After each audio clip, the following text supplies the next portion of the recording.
Pourquoi le secret de la réussite consiste à se fixer les bons objectifs? John Doerr. Nous sommes à un moment critique. Nos leaders, certaines de nos grandes institutions, nous font défaut. Pourquoi? Dans certains cas, c'est parce qu'ils sont mauvais ou contraires à l'éthique. Mais souvent, ils nous ont conduits vers les mauvais objectifs. Et c'est inacceptable. Cela doit cesser. Comment allons-nous corriger nos erreurs? Comment allons-nous choisir la bonne voie? Cela ne sera pas facile. Pendant des années, j'ai travaillé avec des équipes talentueuses qui ont choisi les bons et les mauvais objectifs. Beaucoup ont réussi. D'autres ont échoué. Aujourd'hui, je vais partager avec vous ce qui fait vraiment la différence.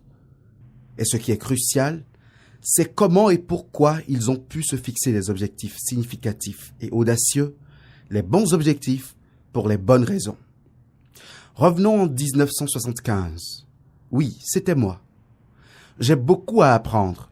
Je suis ingénieur en informatique, j'ai les cheveux longs. Mais je travaille sous la direction d'Andrew Grove, qui a été qualifié de plus grand manager de son époque ou de toute autre époque.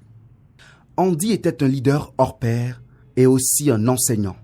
Il m'a dit, « John, ce que tu sais n'a presque pas d'importance. C'est l'exécution qui compte le plus. » C'est ainsi qu'Andy a inventé le système appelé « objectifs et résultats clés ». Ça roule un peu sur la tête, n'est-ce pas? Il s'agit d'une excellente exécution. Voici donc une vidéo classique des années 1970 du professeur Andy Grove. Écoutez un peu ce qu'il dit.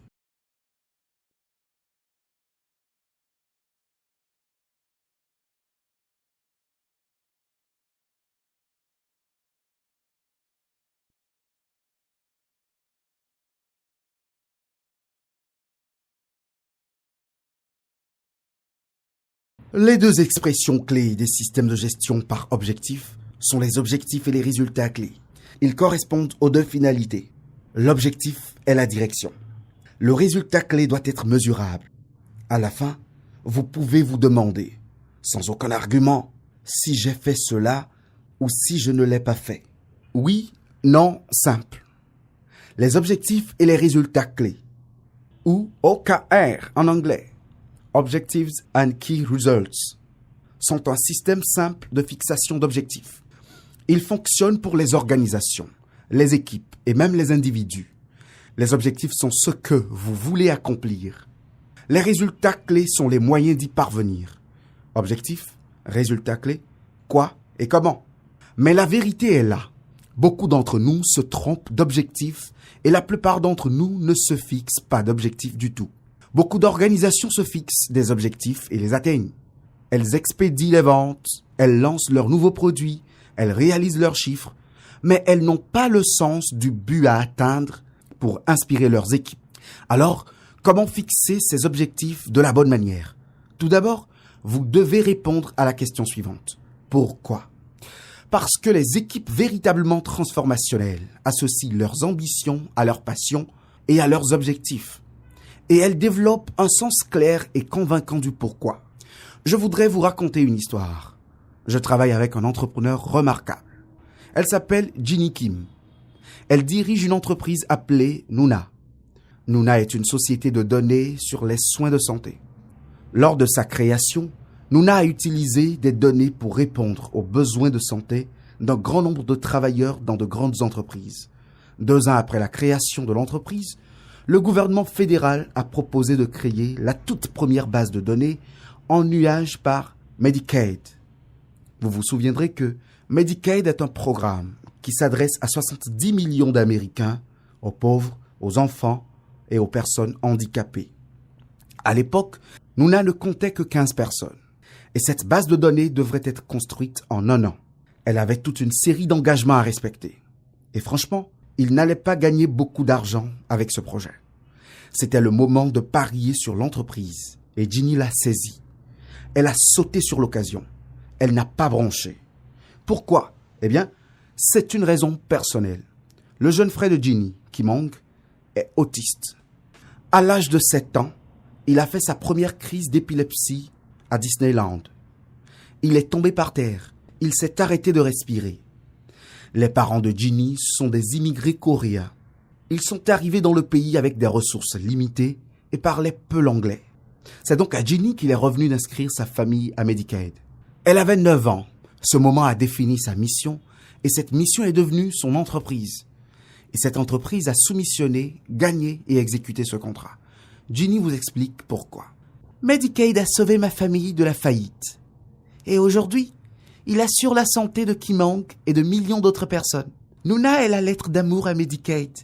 Chaque ligne de données représente une vie dont l'histoire mérite d'être racontée avec dignité. L'histoire de Ginny nous montre qu'un sens aigu du pourquoi peut être le point de départ de nos objectifs. Rappelez-vous ce que nous voulons accomplir. Les objectifs sont significatifs, orientés vers l'action, inspirants et constituent une sorte de vaccin contre la pensée floue. On pourrait penser qu'une star de rock est un utilisateur improbable d'objectifs et de résultats clés. Pourtant, depuis des années, l'artiste-compositeur Bono utilise le système des OKR, objectifs et résultats clés, pour mener une guerre mondiale contre la pauvreté et la maladie. Et son organisation s'est concentrée sur 2 objectifs vraiment magnifiques et audacieux. La première est l'allègement de la dette des pays les plus pauvres au monde.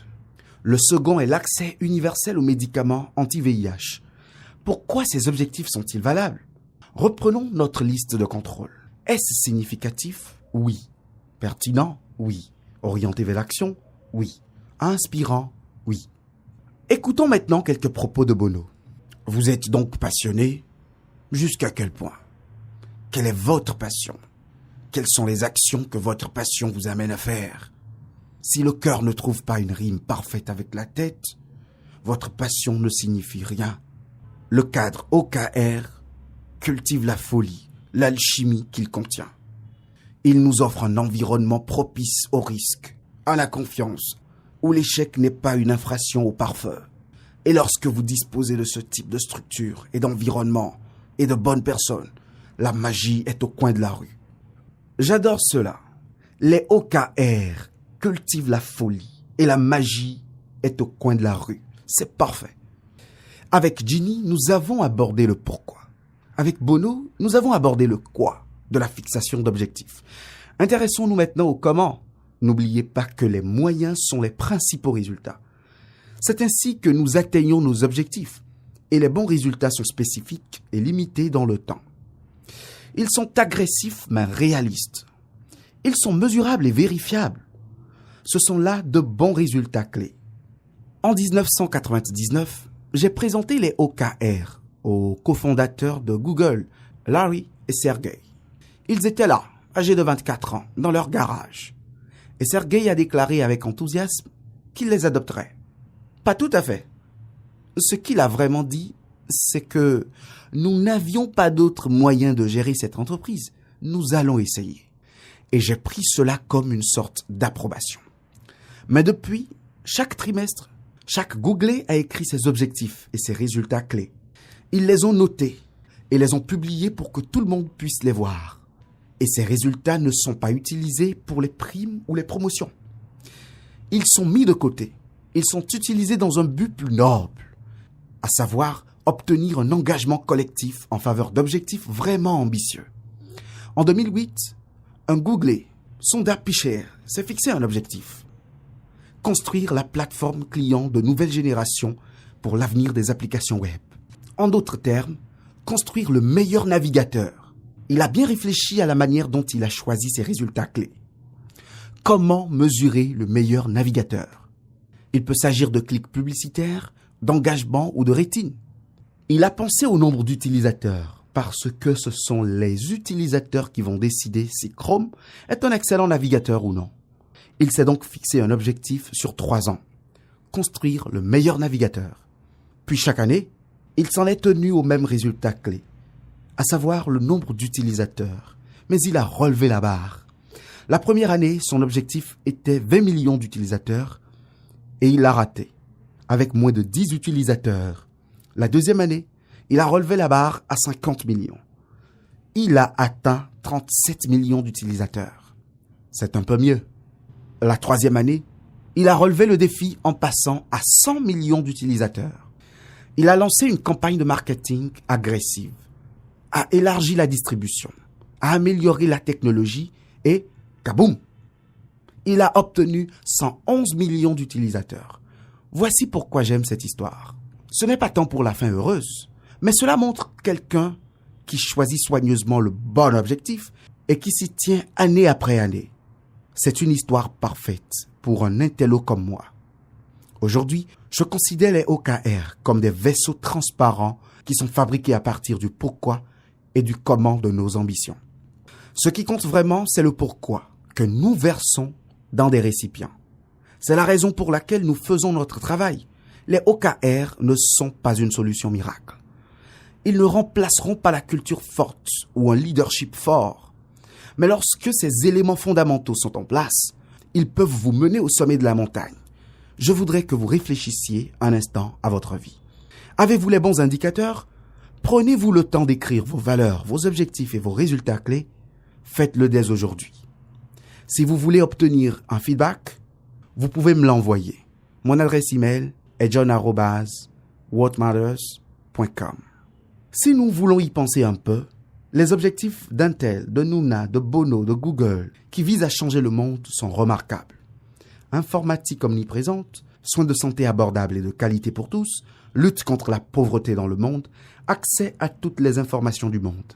Voici ce qu'il en est. Chacun de ces objectifs est alimenté aujourd'hui par le système des OKR. On m'a surnommé le Johnny Appleseed des OKR pour avoir répandu le bon évangile selon Andrew Grove. Mais je veux que vous me rejoigniez dans ce mouvement. Luttons pour ce qui compte vraiment. Parce que les OKR ne se limitent pas à nos entreprises. Nous pouvons les appliquer à nos familles, nos écoles et même à nos gouvernements.